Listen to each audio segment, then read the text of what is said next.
শুরুতে ক্রিকেটের খবর। আগামী 12 ডিসেম্বর সংযুক্ত আরব আমিরাতে পর্দা উঠবে অনূর্ধ্ব-19 এশিয়া কাপের। 21 ডিসেম্বর শেষ হবে টুর্নামেন্ট। শিরোপা ধরে রাখার লক্ষ্যে আজিজুল হাকিম তামিমকে অধিনায়ক করে 15 সদস্যের দল ঘোষণা করেছে বিসিবি। 8 দলকে 2 গ্রুপে ভাগ করে হবে খেলা। বি গ্রুপে বাংলাদেশের সঙ্গে শ্রীলঙ্কা, আফগানিস্তান ও নেপাল অনূর্ধ্ব-19 দল। এ গ্রুপে ভারত, পাকিস্তান, সংযুক্ত আরব আমিরাত ও মালয়েশিয়া অনূর্ধ্ব-19 দল। প্রতি গ্রুপের শীর্ষ 2 দল যাবে সেমিফাইনালে। বাংলাদেশ সময় বেলা 11টায় করা হবে প্রতিটি ম্যাচ। 13 ডিসেম্বর বাংলাদেশ প্রথম ম্যাচ লড়বে আফগানিস্তানের বিপক্ষে। 15 ডিসেম্বর নেপালের বিপক্ষে দ্বিতীয় ম্যাচ এবং 17 ডিসেম্বর শ্রীলঙ্কার বিপক্ষে গ্রুপ পর্বের শেষ ম্যাচ খেলবে যুবারা।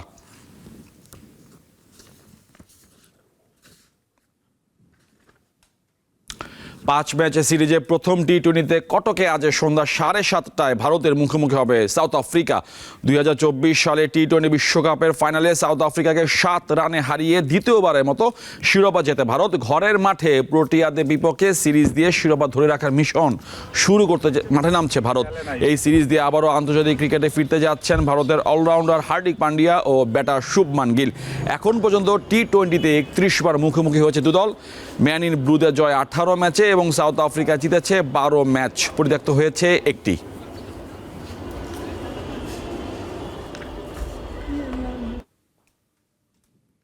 অনূর্ধ্ব-21 বিশ্বকাপ হকিতে প্রথমবার অংশ নিয়ে চ্যালেঞ্জার চ্যাম্পিয়ন হয়েছে বাংলাদেশ।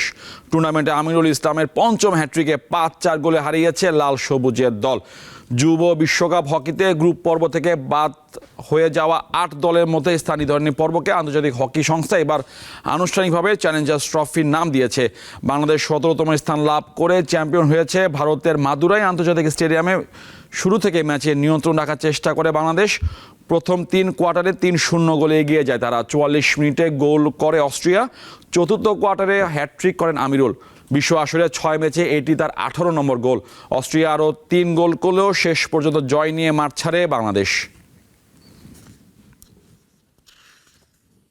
বিতর্কের সঙ্গে যেন কুস্তি লড়ছে বাংলাদেশ অ্যামেচার রেসলিং ফেডারেশন। সদ্য সমাপ্ত ইসলামিক সলিডারিটি গেমসে বাংলাদেশি খেলোয়াড়দের নির্দিষ্ট সময়ে উপস্থিত না থাকায় কুস্তিতে ওয়াকওভার পায় প্রতিপক্ষ আজারবাইজান। পরে জানা যায় ওই সময় হালিমা আক্তার ব্যস্ত ছিলেন কেনাকাটায়।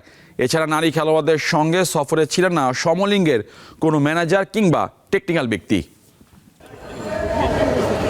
কুস্তিতে একজন খেলোয়াড় একেবারে সর্বোচ্চ 5 পয়েন্ট পেতে পারেন। সৌদিতে সদ্য সমাপ্ত ইসলামিক সলিডারিটি গেমসে সেই পূর্ণ পয়েন্টই যেন অর্জন করলো বাংলাদেশের কুস্তি ফেডারেশন। গেল 20 নভেম্বর গেমসে মেয়েদের 68 কেজি ওজন শ্রেণীতে ব্রোঞ্জ পদক লড়াইয়ে বাংলাদেশের খেলোয়াড় হালিমা আক্তারের প্রতিপক্ষ ছিল আজারবাইজানের নিগার মির্জাজাদে। তবে ম্যাচের নির্দিষ্ট সময়ে হালিমা উপস্থিত না হওয়ায় ওয়াকওভার পায় প্রতিপক্ষ। ঘটনা বিশ্লেষণ করে জানা যায় ম্যাচ ডেতে হালিমা ব্যস্ত ছিলেন কেনাকাটায়, আর খেলোয়াড়কে উপস্থিত রাখার দায়িত্ব ছিল সফরে ম্যানেজারের ভূমিকায় থাকা ফেডারেশনের সাধারণ সম্পাদকের উপর। আমাদের কোয়ালিটি প্লেয়ার নিয়ে গেছে, দুজনই গোল্ডের প্লেয়ার। কিন্তু ও তো জানতোই না ওদের খেলা ছিল। এই যে হালিমা কে বলছে জানতো না? পরেরটা হ্যাঁ পরেরটা তো ইনজুরি হয়ে গেছে। আমি আর অ্যাটেন্ড করি নাই খেলা। প্রথম তো খেলছে পরেরটা ইনজুরি হয়ে গেছে। যেটা ওয়াকওভার হয়ে গেছে সেটা আসলে ইনজুরি ছিল। এটা তার ইচ্ছা করে না। বিতর্কের এখানেই শেষ নয়। গেমসের আগে খেলোয়াড়দের প্রশিক্ষণ দেন কোচ মোহাম্মদ মিজান, অথচ তাকে গেমসের বহরে রাখা হয়নি। খেলোয়াড় বাছাই প্রসঙ্গেও রয়েছে অভিযোগ। কোচ হিসেবে আমি জানতাম যে অলিম্পিক থেকে কোচ একজন পাঠাবে, তারপরে আমরা কিছু বলি নাই। পরে শুনলাম যে ওনার নাম উনি দিয়া চলে আসছে, বলছে যে কোচ ম্যানেজার উনি যাবে আজাদ সাহেব। এটা ভাই ওনার বিবেকের একটা ব্যাপার সেবা ছিল। আমি যদি টিমের সাথে আমার কোচ হিসেবে যদি আমি ওখানে যাইতাম, ওই সময় আমি আমার পরামর্শ অবশ্যই আরো ভালো করতো। কথা বুঝতে পারছেন? আমার চেয়ে ভালো প্লেয়ার ছিল। ভালো প্লেয়ারের নাম কি? মেয়েটার নাম হচ্ছে ডোলা। এসব অভিযোগের বিষয়ে কথা হয় ফেডারেশনের সভাপতির সাথে। পুরো ঘটনার অনুসন্ধান শেষে ব্যবস্থা নেওয়ার আশ্বাস দেন তিনি। অবশ্যই তারা যেহেতু বাংলাদেশকে রিপ্রেজেন্ট করে, এবং অবশ্যই আমি মনোপুত না এবং এতে খুশি না। জিনিসটা আরও নিবিড়ভাবে হয়তো আমাদের দেখার দরকার ছিল। তো আমি আসলে দেখেন এখানে আমি একটা কমিটি করে দিয়েছিলাম যে খেলোয়াড় নির্বাচন কমিটি, মানে তারা যাবে। তো ওনারাই কিন্তু সিলেকশন করেছে আমি যতদূর জানি, কারণ এখানে আমি ইনভলভ ছিলাম না। আমাদের হালিমা আক্তারের খেলা ওয়াকওভার পেয়েছে। সে নাকি জানতোই না যে তার খেলা আছে।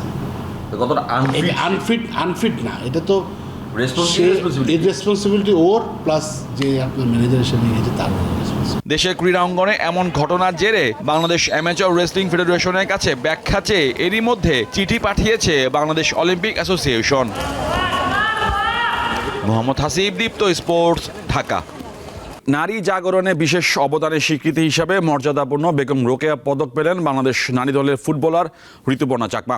রোকেয়া দিবস উপলক্ষে মঙ্গলবার সকালে রাজধানীর ওসমানী স্মৃতি মিলনায়তনে অন্তর্বর্তী সরকারের প্রধান উপদেষ্টা অধ্যাপক ডক্টর মোহাম্মদ ইউনুসের হাত থেকে পদক গ্রহণ করেন নারী ফুটবলার ঋতুপর্ণা চাকমা। রাঙ্গামাটি জেলার কাউখালী উপজেলা ফুটবলার ঋতুপর্ণা জাতীয় নারী ফুটবলে নিয়মিত মুখ এবং পাহাড়ি নারীদের ক্রীড়ার অনুপ্রেরণা হিসাবে পরিচিত। তার অর্জনকে স্বাগত জানিয়েছে চট্টগ্রাম ও পার্বত্য অঞ্চলে ক্রীড়া মহল।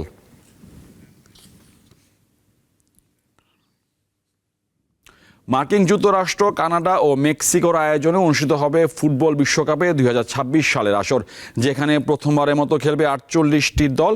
নতুন আঙ্গিকে হতে যাওয়া এই বিশ্বকাপে আসছে নতুন নিয়মও। গরমের কথা বিবেচনা করে বিশেষ একটি সিদ্ধান্ত নিয়েছে আন্তর্জাতিক ফুটবল সংস্থা ফিফা। গার্ডিয়ানের প্রতিবেদনে জানানো হয়, উত্তর আমেরিকা অঞ্চলে বিশ্বকাপের সময় আবহাওয়া বেশ উষ্ণ থাকবে।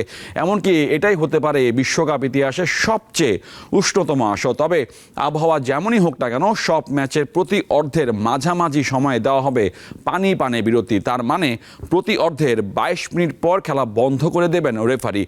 এক বিবৃতিতে ফিফা জানায়, নতুন নিয়মটি আগের নিয়মগুলোকে আরও সহজ করে তুলবে। আগের নিয়ম অনুযায়ী ম্যাচ শুরুর সময় তাপমাত্রা 31 ডিগ্রি সেলসিয়াসে বেশি হলে প্রতি অর্ধে 30 মিনিট পর কুলিং ব্রেক দেওয়া হতো।